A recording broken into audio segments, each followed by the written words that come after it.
these are some payoff gestures for enhancements. Things we already talked about.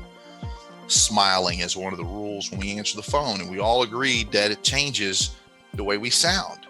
And also, so does standing up, moving your hands around when you're talking, looking, seeing, pointing, rubbing your chin, especially if you're in person with a customer.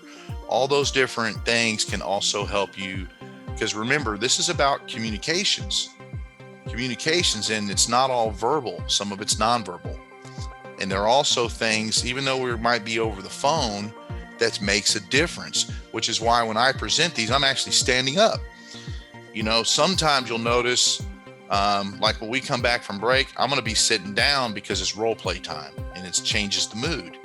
And so I'm not going to be as much as in a presenting state as I'm going to be as in having a discussion with everybody. So good. So I want to keep those in mind when we come back from the break. Pick one of those top 5 of payoff voice enhancement sounding, and then we're going to, and I want you to use that voice.